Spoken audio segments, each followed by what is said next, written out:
From the OUTV Broadcast Center in Los Angeles, California, this is Brief News Brief, a brief look at today's trending news topics, proudly combating the thought police since 2016. Here's your host, James Heaney. I'm James Heaney, and this is your Brief News Brief.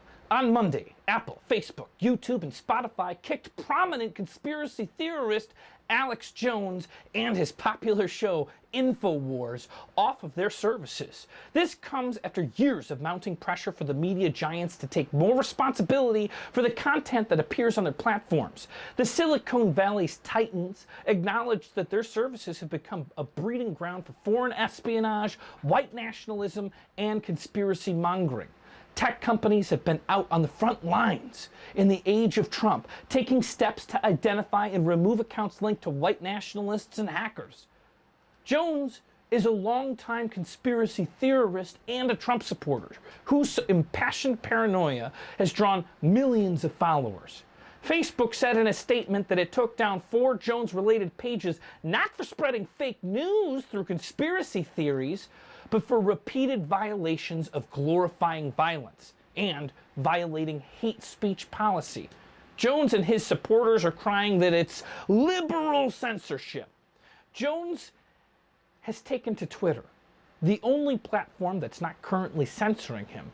And in explaining why Twitter hasn't decided to cancel Jones, a representative from Twitter said that it's suggesting that other Twitter users are keeping Jones in check in his replies by fact-checking him.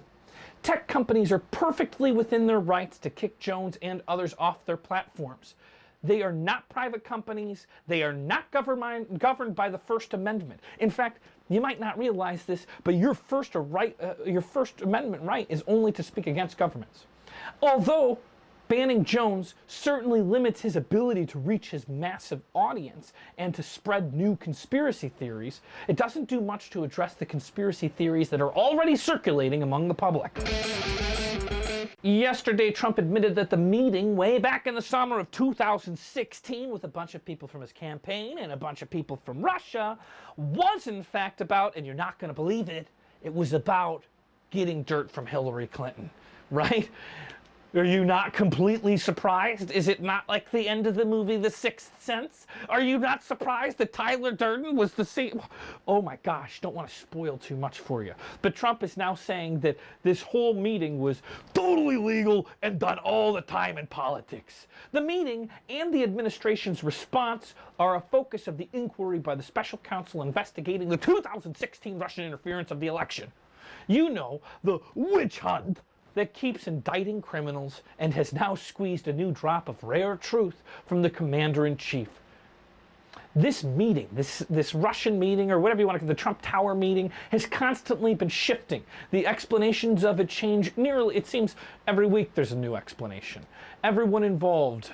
First, it was to discuss adoption. No one bought that bullshit line. Then it was to see if someone might have information helpful to the campaign. Later it became to obtain information about an opponent. And now the reason for the meeting is explicitly to get information on an opponent, which is totally legal and done all the time in politics. Maybe. But I suspect it's not typically from the Russians, is it? Do they think we're stupid? First, the team said that Trump was not involved. Then it said that he weighed in but didn't dictate the statement. And then he said, well, he dictated the statement.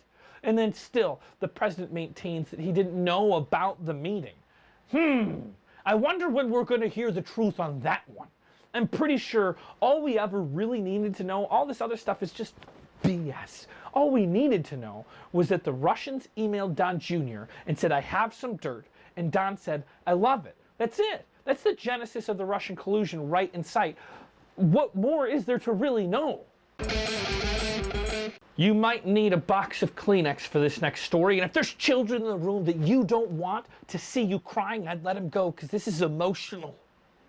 This past week, a lawsuit came to light that seems to indicate that the NRA is in financial peril, and they could be forced to shut down some or all of its operations. NRA TV could be the first to go. Oh, what are we going to do? We gather as a family and eat our microwavable dinners around while we watch it.